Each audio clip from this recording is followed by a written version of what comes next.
The smell of sawdust and betrayal hung thick in my basement workshop at midnight. Rain hammered against the narrow windows like an angry ex-wife demanding entry, which seemed fitting given my current situation. I was Brooks Carven, 42 years old, successful commercial real estate broker, and apparently the last person in Port Standish to know my wife was screwing around. The irony wasn't lost on me. I'd spent the last decade building other people's dreams, shopping centers, office complexes, apartment buildings, while my own marriage crumbled like a foundation built on sand. But tonight, surrounded by my half-finished cabinets and the familiar weight of my tools, I finally had proof. Mara's burner phone sat on my workbench like a loaded gun. Before we dive deeper into this story, I have one small request. Please subscribe, drop a like, comment, and hit that hype button to boost this channel so more people can discover these incredible Reddit stories. I'd found it 3 hours ago, wedged behind a drawer that had been sticking for weeks. Typical Mara, she'd asked me to fix it, never thinking her secret would tumble out along with old receipts and loose change. The phone was cheap, plastic, the kind you buy with cash at a gas station when you don't want anyone tracking your calls. The messages told the whole story. Quinn Vossin, the city's golden boy architect, had been playing house with my wife for 6 months. Hotel rooms, romantic dinners, weekend getaways disguised as museum conferences. The photos were particularly enlightening. Mara wrapped around Quinn like ivy on a building I was about to demolish. Footsteps creaked overhead. Mara was home from another late night at the museum. I could hear her heels clicking across our hardwood floors, the same floors I'd refinished by hand when we bought this place 8 years ago, back when I thought we were building something permanent. "Brooks?" Her voice drifted down the stairs, honey sweet with just a hint of nervous tension. "Are you still up?" "Down here," I called back, slipping the phone into my tool belt. "Just finishing up." She appeared at the bottom of the stairs, rain-soaked and beautiful in that effortless way that had first caught my attention at a gallery opening a decade ago. Mara Solon. She'd kept her maiden name, claimed it was for professional reasons. Now I wondered if she'd been planning her exit strategy from day one. "You're up late," she said, not quite meeting my eyes. Her designer coat dripped puddles on my concrete floor. "I thought you'd be asleep." "Couldn't sleep. You know how it is when something's bothering you." I set down my plane and studied her face. 10 years of marriage had taught me to read her tells, the way she touched her earring when nervous, how her smile tightened when she was about to lie. She was doing both now. "The Pemberton exhibit is driving me crazy," she said, launching into an elaborate explanation about shipping delays and insurance issues. "We had to stay late to sort everything out. You know how these donors get when their precious pieces aren't handled perfectly?" I nodded sympathetically. Must be exhausting, all that handling. If she caught the double meaning, she didn't show it. Mara had always been good at compartmentalizing, at keeping her different worlds separate and tidy. The devoted wife, the respected curator, the woman who apparently gave Quinn Vossin blowjobs in hotel bathrooms while I was home fixing the gutters. "I'm going to shower," she said, already heading back upstairs. "Don't stay up too much longer, okay? You've been working yourself too hard lately." The concern in her voice might have been genuine. With Mara, it was hard to tell anymore. She'd become a stranger, wearing my wife's face, speaking my wife's words, while living someone else's life. I waited until I heard the shower running, then pulled out the burner phone again. The messages painted a picture I didn't want to see but couldn't ignore. Quinn talking about leaving his wife Raina. Mara complaining about my blue-collar mentality and how I didn't understand her artistic needs. Plans for a weekend in Boston that coincided with my fishing trip with Derek last month. The photo that hurt most wasn't graphic. It showed a different kind of closeness. Mara laughing at something Quinn had said, her face lit up with genuine joy. I couldn't remember the last time she'd looked at me like that. My phone buzzed. A text from my assistant Zane. "Found those property records you wanted. Sending them over now. I'd asked Zane to dig up information on Quinn's architectural firm 3 days ago, claiming I was researching potential business partners. The kid was sharp with computers, sharper than he let on. If there were digital breadcrumbs to follow, Zane would find them. The shower shut off upstairs. I powered down the burner phone and tucked it behind my toolbox, then made a show of cleaning up my workspace. By the time Mara came back down in her silk robe, I was just a husband putting away his tools after a late night of honest work. "Coming to bed?" she asked. "In a minute." I didn't look at her. Couldn't trust what my face might reveal. "Just want to lock up down here." She kissed my cheek, a perfunctory gesture that smelled like expensive shampoo and lies. "Don't be too long." I listened to her footsteps retreat, then sat heavily on my workbench stool. The basement felt different now, charged with possibility and rage. This was where I'd built our kitchen table, where I'd crafted the bookshelves that held Mara's art history collection, where I'd dreamed of building a crib someday, back when we still talked about having kids. Now, it would be where I planned her destruction. I pulled out my real phone and opened the voice memo app. The red record button glowed like a tiny eye in the darkness. "Day 1, I said quietly. Evidence confirmed. Mara Carven and Quinn Vossin, ongoing affair, approximately 6 months. Photos, messages, hotel receipts. She thinks I'm just some dumb contractor who doesn't notice when his wife comes home smelling like another man's cologne." I paused, listening to the house settle around me. Somewhere above, my wife was sliding between sheets I'd paid for, probably texting her lover on her real phone while I sat in the dark like a fool. "But here's what they don't understand," I continued, my voice hardening. "I've spent 20 years in construction and real estate. I know how to read blueprints, how to find the weak spots in any structure, and I know how to bring a building down so completely that nothing's left but rubble." I stopped the recording and stared at the phone's dark screen. Tomorrow, I'd start gathering the tools I needed. Not hammers and saws this time, but lawyers and private investigators and all the other professionals who specialized in demolition of a different kind. If Mara wanted to play games, I'd teach her the rules. After all, I'd been building things my whole life.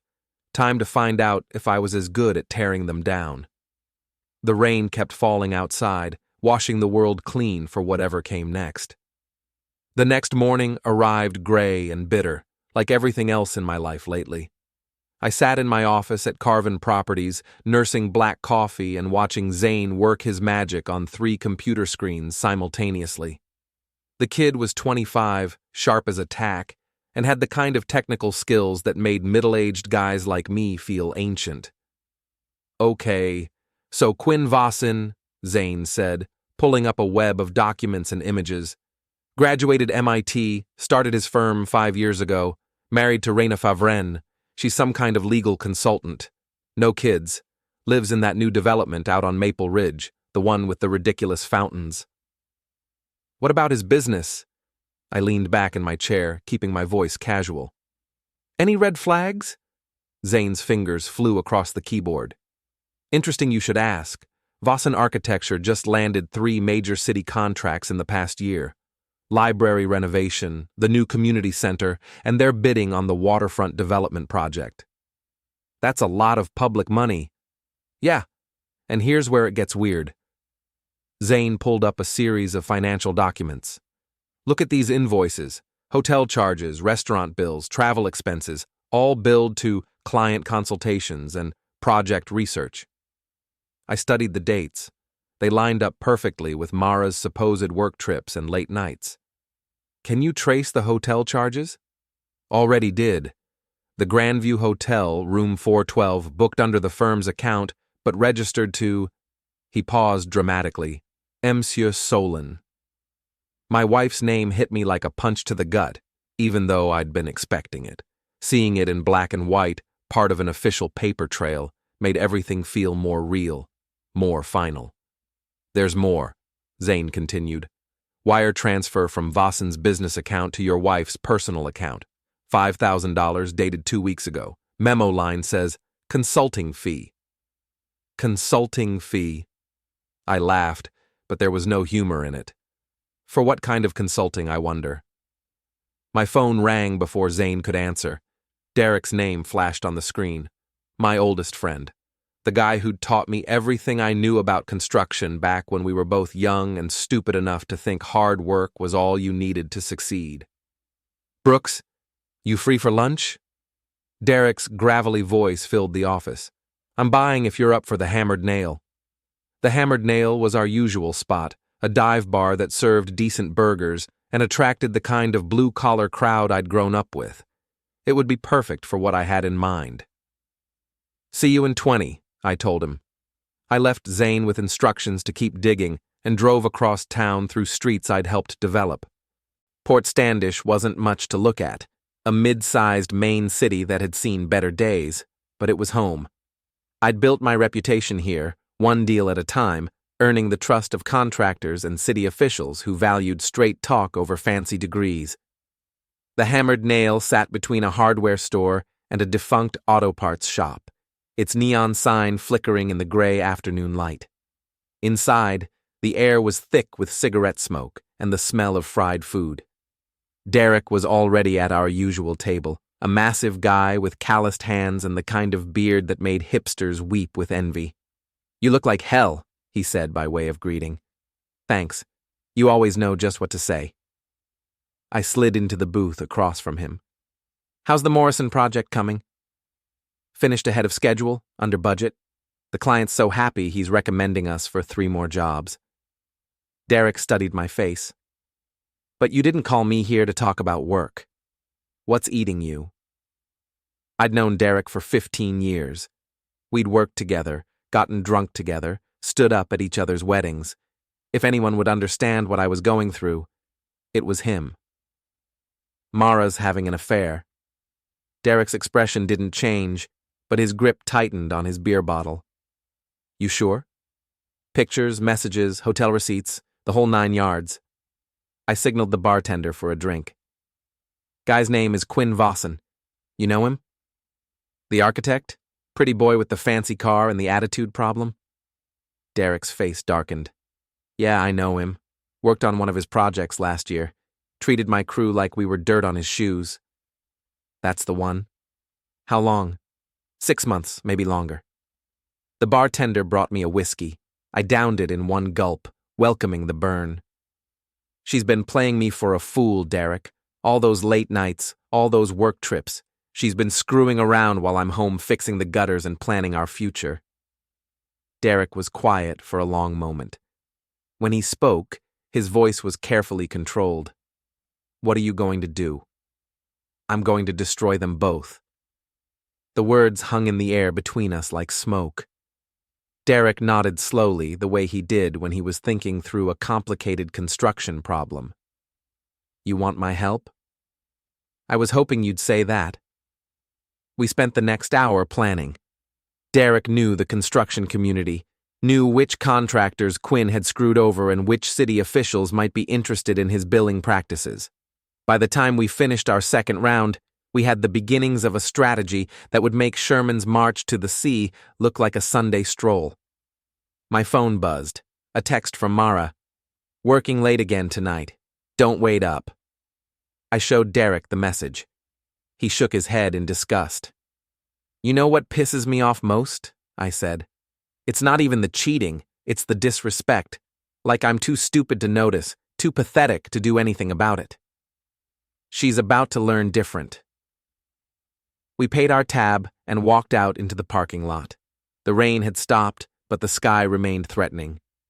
Derek clapped a heavy hand on my shoulder. You need anything, and I mean anything, you call me. Quinn Vossin thinks he's hot shit because he went to some fancy school and wears expensive suits. But he's about to find out what happens when you mess with working men. I drove home through empty streets, my mind racing with possibilities. The house felt different when I walked in, not like a home anymore, but like a crime scene waiting to be processed. I went straight to the basement and retrieved Mara's burner phone, scrolling through messages I'd already memorized. The latest exchange made me freeze. Quinn. Can't wait to see you tonight. Room 412 as usual. Mara. Brooks is working late. We'll have plenty of time. Quinn.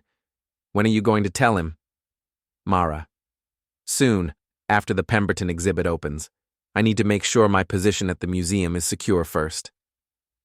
So she was planning to leave me.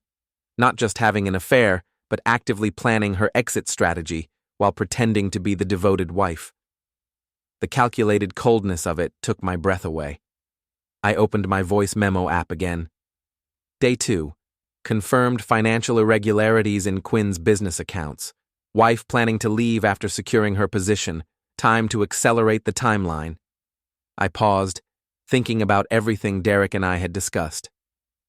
Mara thinks she's playing chess while I'm playing checkers. But she's forgotten something important. I've been in construction for 20 years. I know how to read the ground, how to find the weak spots in any foundation. And once you find those weak spots, bringing down the whole structure is just a matter of applying pressure in the right places. I ended the recording and sat in the darkness, listening to the house creak around me. Somewhere across town, my wife was in a hotel room with another man, probably laughing about how easy it was to fool the dumb contractor who loved her. They had no idea what was coming, but they were about to find out. 3 days later, I was sitting across from Raina Favren in a coffee shop downtown, watching Quinn Vossin's wife process the information I'd just handed her. She was elegant in the way that money and good breeding create, understated jewelry, perfect posture, the kind of quiet confidence that comes from never having to raise your voice to be heard. "You're certain about this?" she asked, her voice steady as she flipped through the photos Zane had printed for me. I wish I wasn't. Raina studied a picture of Quinn and Mara kissing outside the Grandview Hotel. Her expression never changed, but I noticed her grip tighten on her coffee cup. She was a legal consultant, Zane had discovered, the kind of woman who made her living staying calm under pressure. "How long have you known?" she asked. "About a week, but it's been going on for months." She nodded, setting the photos aside. "I suspected something. Quinn's been different lately. Distracted, secretive about his phone calls." She looked directly at me. "What do you want from me, Mr. Carven?" I liked her already. No tears, no hysterics, just straight to business. "I want them to pay for what they've done, to both of us." "And you think we can accomplish more working together than separately?" "I know we can." Raina was quiet for a moment, her lawyer's mind obviously working through possibilities. When she spoke again, her voice carried a hint of steel that reminded me why Quinn was about to be in serious trouble. "What did you have in mind?" We talked for 2 hours, laying out a plan that was both elegant and devastating. Raina had access to Quinn's business records, knew about his pending city contracts, understood the legal implications of his creative billing practices. I had the construction connections and the kind of street-level intelligence that came from 20 years of working in Port Standish. By the time we parted ways, Quinn Vossin and my wife had no idea their world was about to collapse. That evening, I put the first part of our plan into motion. Derek met me in the parking lot behind Mara's museum, his truck loaded with the kind of tools we'd need for a little automotive maintenance. "You sure about this?" he asked as we approached Mara's BMW. "She asked me to check her brakes last week. I'm just being a good husband." It took us 15 minutes to loosen the lug nuts on her front tire, not enough to cause an accident, just enough to guarantee a flat tire at an inconvenient moment. Derek also disconnected a wire in her door lock mechanism, ensuring the driver's side door would jam. "Nothing dangerous," Derek said as we finished up. "Just embarrassing. That's the idea." My phone buzzed, a text from Mara. "Heading home soon. Order Chinese?" I texted back, "Already ordered, your favorite." The lie came so easily now. Maybe I was learning from the master. I was waiting in our living room when Mara's car limped into the driveway 40 minutes later, riding on a rim. Through the window, I watched her struggle with the jammed door, her designer dress getting caught as she finally squeezed out through the passenger side. She stormed into the house like a Category 5 hurricane. "My car is completely screwed up," she announced, throwing her purse on the kitchen counter. "The tire went flat on Maple Street, and then the door wouldn't open. I had to crawl out like some kind of contortionist." "That's terrible," I said, not looking up from my newspaper. "Did you call AAA?" "Of course I called AAA. They said it would be 2 hours. She was practically vibrating with frustration. "I had to call an Uber to get home. Do you know how embarrassing that was? Half the museum board saw me standing on the street corner like some kind of vagrant." "Maybe if you called AAA as much as you call Quinn, you'd get somewhere." The words slipped out before I could stop them. Mara froze, her face going pale. "What did you say?" "Nothing, just thinking out loud." I turned a page of the newspaper, keeping my expression neutral. "Chinese food's in the kitchen if you want some." She stared at me for a long moment, clearly wondering if she'd heard what she thought she'd heard, but I was just her harmless husband, reading his paper and suggesting dinner. What could I possibly know? "I'm going to take a bath," she said finally. "Good idea. You look stressed." After she went upstairs, I allowed myself a small smile. The psychological pressure was just beginning. Over the next few days, I'd plant more seeds of doubt, more hints that her perfect deception wasn't as perfect as she thought. My phone rang. Zane's number. "Boss, you're going to want to hear this," he said without preamble. "I've been monitoring Quinn's email like you asked. He just sent a message to the city planning committee about the waterfront project." "And?" "He's claiming exclusive access to cultural consultation services for the project. Guess whose expertise he's citing? Mara's. Bingo. He's using her museum credentials to strengthen his bid, claiming she's providing specialized historical and cultural analysis. But here's the kicker. There's no official contract between the museum and his firm. He's basically selling her expertise without the museum's knowledge." I felt pieces clicking into place. "Can you document this?" "Already on it. I've got screenshots of the emails, copies of his bid proposal, and a timeline showing when these consultations started. It coincides perfectly with when their affair began." "Send everything to my secure email. And Zane, good work." "There's more. I also found out Quinn's been billing the city for hotel rooms and dinners that were supposedly client meetings, but the dates match up with when he was meeting your wife. So he's been using taxpayer money to fund his affair. That's exactly what he's been doing, and if someone were to bring this to the attention of the city auditor, Quinn would lose every contract he has, and probably face criminal charges for fraud." I hung up and sat back in my chair, feeling the satisfaction of a plan coming together. Quinn thought he was so clever, using his position and connections to steal my wife, but he'd gotten sloppy, left a paper trail that would destroy everything he'd worked for. The bathwater stopped running upstairs. Soon, Mara would be back down, probably planning to text Quinn about her car troubles and her paranoid husband's strange comment. Let her. Every message they sent was another nail in their coffin. I pulled out my voice memo app one more time. Day 5. Psychological pressure applied. Target showing signs of stress and paranoia. Financial irregularities documented and confirmed. Legal consultation secured. I paused, thinking about Raina Favren's calm professionalism, Derek's loyal friendship, Zane's technical expertise. For the first time in months, I didn't feel alone. They think they're so much smarter than me, the sophisticated museum curator and the fancy architect, looking down on the blue-collar guy who fixes things with his hands. But they're about to learn that building something takes patience, skill, and careful planning. And tearing it down? That takes all the same skills, plus one thing they don't have. I stopped the recording, listening to Mara moving around upstairs, probably getting ready for another late night at the museum. The will to finish the job.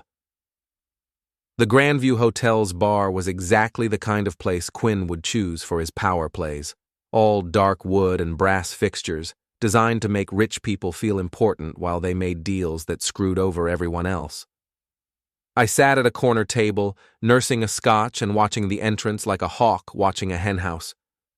Raina arrived first, punctual as a Swiss watch. She'd traded her usual understated elegance for something more dramatic. A black dress that probably cost more than most people's cars, jewelry that caught the light like promises of revenge. She looked like a woman who owned the world, which was exactly the impression we wanted to create. "You clean up nice," I said as she sat down. "So do you." She glanced at my suit. Nothing fancy, but well-tailored and expensive enough to belong in a place like this. "Are you ready for this?" "Been ready for weeks." The plan was simple in its brutality. Quinn and Mara thought they were meeting at the hotel for another romantic evening. Instead, they were walking into an ambush that would destroy both their reputations and their futures. My phone buzzed. A text from Mara. "Running late, start without me." I showed Raina the message. She smiled, but there was no warmth in it. Quinn sent something similar. They have no idea what's waiting for them. We didn't have to wait long. Quinn arrived at 8:30 sharp, his usual arrogant swagger on full display. He was the kind of handsome that came from good genes and expensive grooming. Tall, lean, with the sort of casual confidence that made people assume he deserved whatever he wanted. He spotted us immediately, his face cycling through confusion, recognition, and finally panic as he realized who was sitting at the table he'd reserved for his affair. "Raina?" He approached slowly, like a man walking toward his own execution. "What are you doing here?" "Waiting for you, darling." Her voice was honey over broken glass. "And for your friend." Quinn's eyes flicked to me, trying to place my face. We'd never met formally, but I'd made sure to be visible around town lately. At city planning meetings, construction sites, anywhere Quinn might have seen me in passing. "I don't understand," he said. "Sit down, Quinn." Raina's tone brooked no argument. "We have a lot to discuss." He sat, his movements jerky with barely controlled panic. I could see him calculating, trying to figure out how much we knew and how much damage control he'd need to do. "Who is this?"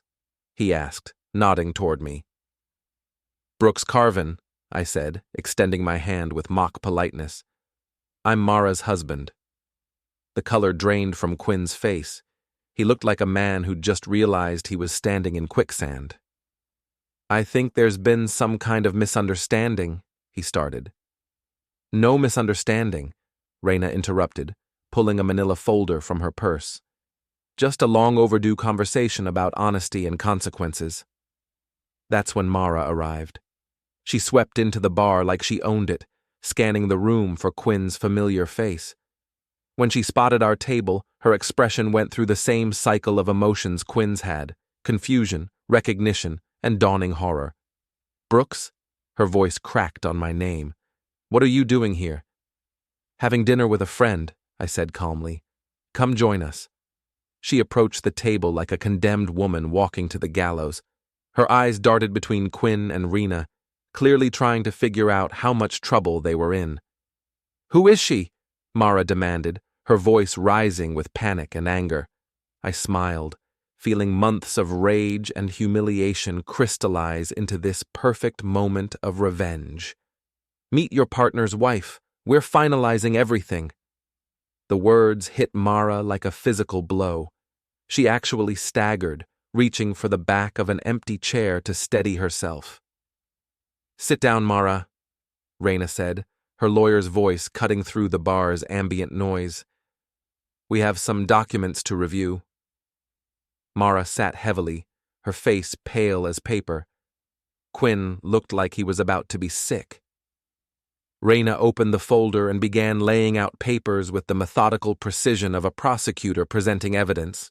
Hotel receipts with both their names, copies of text messages, financial records showing wire transfers from Quinn's business account to Mara's personal account, photos of them together at restaurants, hotels, art galleries. 6 months, Raina said conversationally. That's how long this has been going on. 6 months of lies, deception, and fraud. Fraud? Quinn's voice came out as a croak. Using city funds to pay for hotel rooms where you conducted your affair.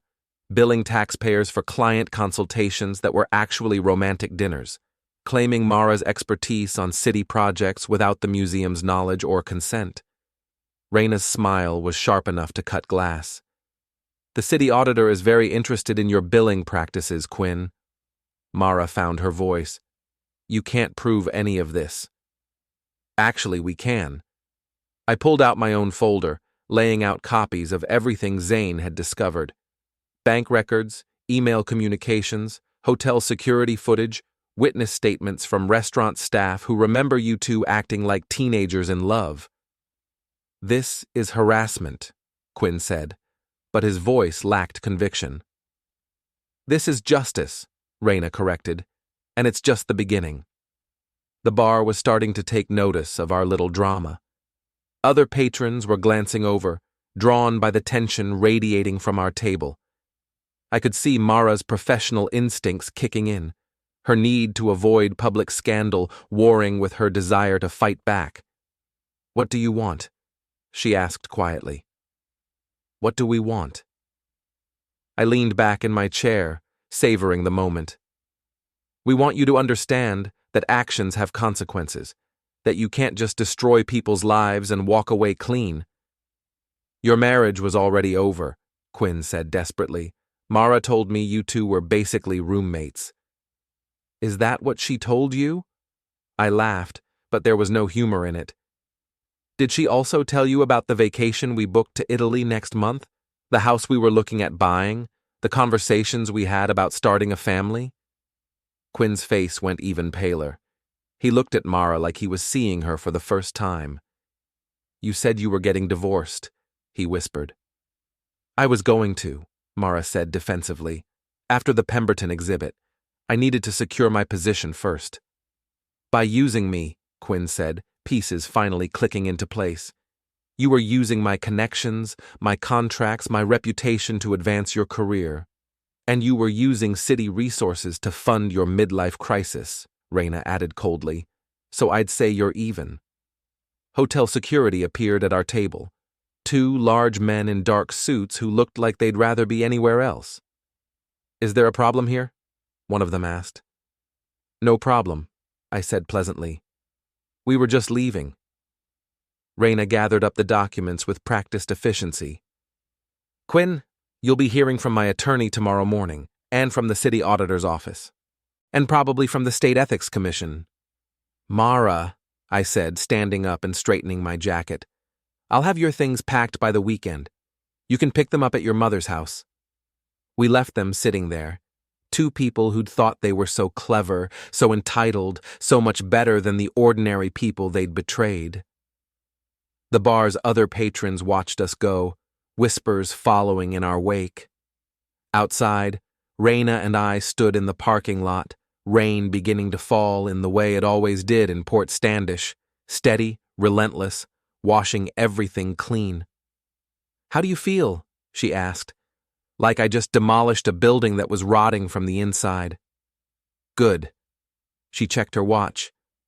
Phase 1 complete. Ready for Phase 2? I thought about everything we'd set in motion, the legal challenges, the professional consequences, the public humiliation that was just beginning. More than ready. As I drove home through empty streets, I felt something I hadn't experienced in months. Satisfaction. Not happiness. That would come later, if it came at all. But the deep, bone-deep satisfaction of a job well done. Quinn and Mara had thought they were so much smarter than everyone else. They'd underestimated the blue-collar guy and the quiet lawyer's wife, dismissed us as collateral damage in their grand romance. They were about to learn how expensive that mistake would be. The next 3 weeks passed like a controlled demolition, each day bringing new explosions as Quinn and Mara's carefully constructed lies crumbled into rubble.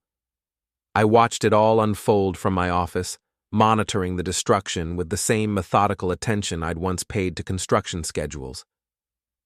The city auditor moved fast. Within 48 hours of Raina's call, Quinn's firm was under full investigation for fraud and misuse of public funds. The waterfront development contract, worth $2 million, was suspended pending review. The library renovation project was reassigned to another firm. Quinn's professional reputation, built over 5 years of careful networking and strategic brown-nosing, collapsed in less than a week. Mara's fall was more subtle but no less devastating.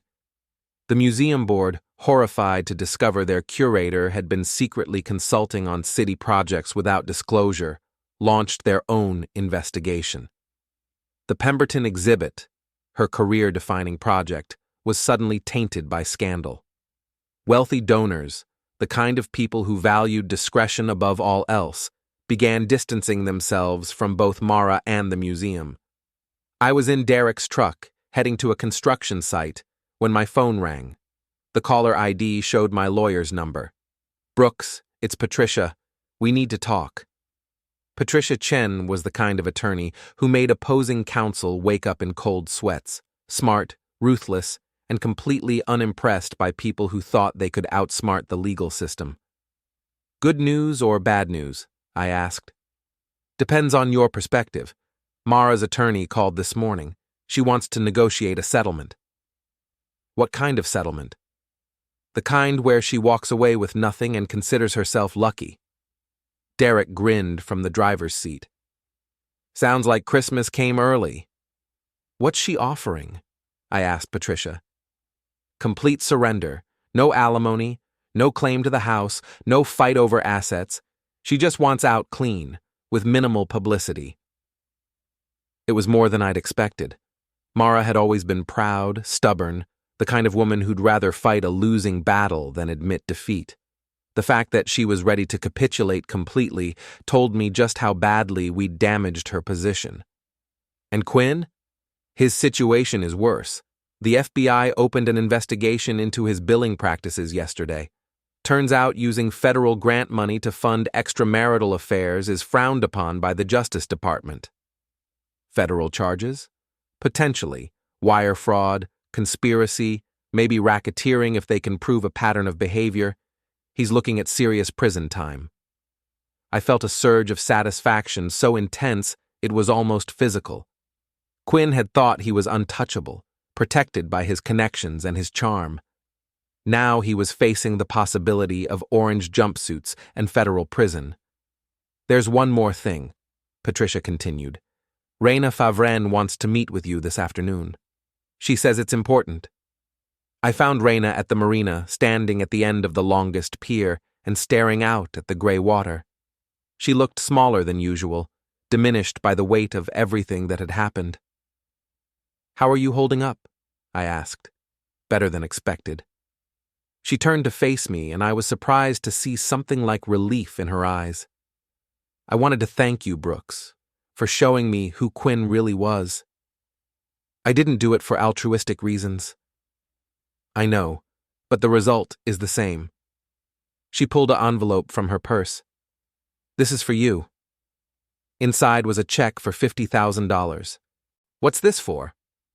"Quinn's been hiding assets," she said. "Offshore accounts, shell companies, the usual tricks wealthy men use when they think they're smarter than their wives. My forensic accountant found everything. I can't take this." "Yes, you can. Consider it a finder's fee, or payment for services rendered, or just a gift from one survivor to another." I studied her face, seeing something I hadn't noticed before. Strength. Real strength. The kind that came from surviving betrayal and coming out stronger on the other side. "What will you do now?" I asked. "Start over.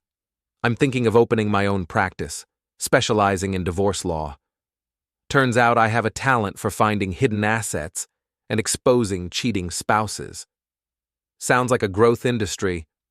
Unfortunately, yes." We stood in comfortable silence, watching boats bob in the harbor. The rain had stopped, but the sky remained threatening, promising more storms to come. "Do you think they'll end up together?" Raina asked. "Quinn and Mara, I mean." I thought about it. "No, They were using each other from the beginning. Now that they can't offer each other anything valuable, the attraction will fade pretty quickly. Good.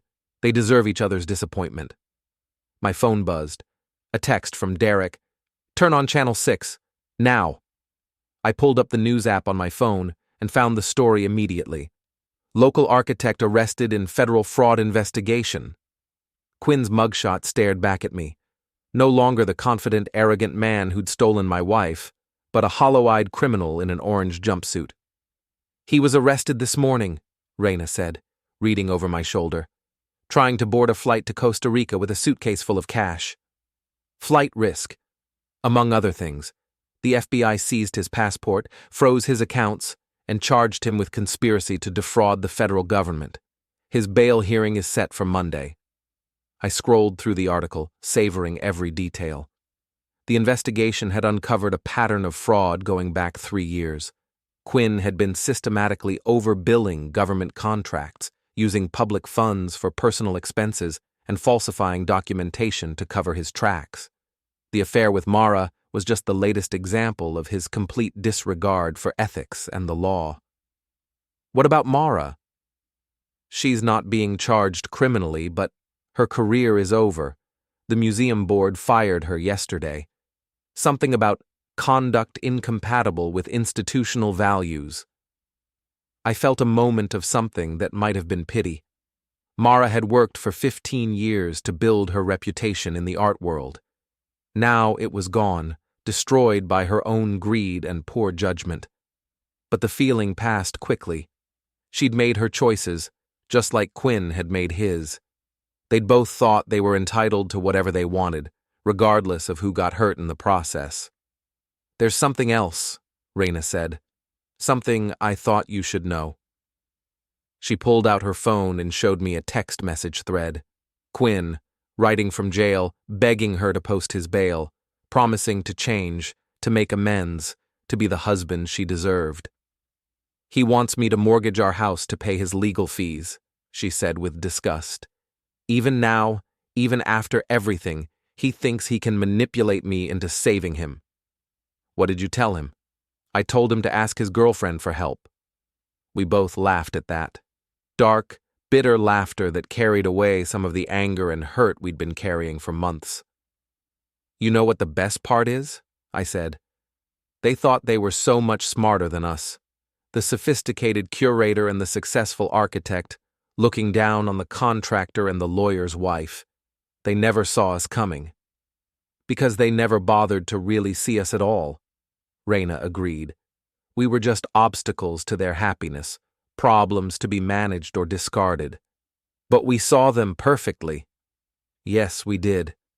As I drove home that evening, I took a detour through downtown Port Standish, past the construction sites where I'd built my reputation, past the museum where Mara had built hers, past the office building where Quinn's firm had operated until the FBI seized all his files.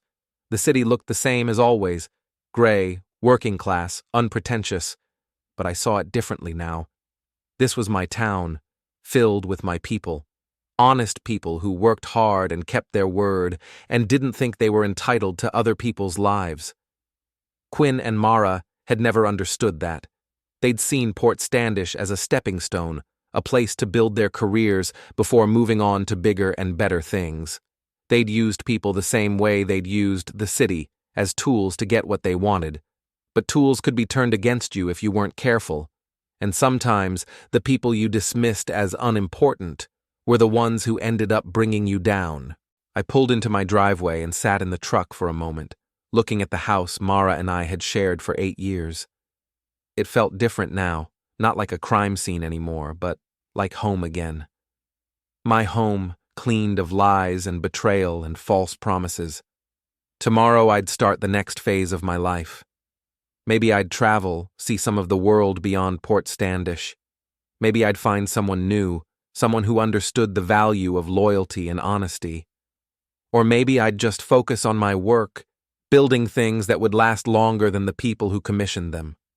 But tonight, I was content to sit in my driveway and savor the satisfaction of a job well done. Quinn Vossin was in federal custody, facing years in prison. Mara's career was destroyed, her reputation in ruins. Their grand romance had collapsed under the weight of its own selfishness and greed. Justice wasn't always swift, but sometimes it was thorough. And sometimes, if you were very lucky and very careful, you got to watch your enemies destroy themselves with their own arrogance and stupidity. I smiled, thinking about the voice memos I'd been recording in my basement workshop. Maybe I'd delete them now, or maybe I'd keep them as a reminder of what I'd learned about patience and planning and the long game of revenge. Either way, the story was over. Quinn and Mara had gotten exactly what they deserved, and I had gotten something even better. The knowledge that I was stronger and smarter and more resilient than either of them had ever imagined. In the end, that was worth more than any apology or explanation they could have offered. It was worth everything.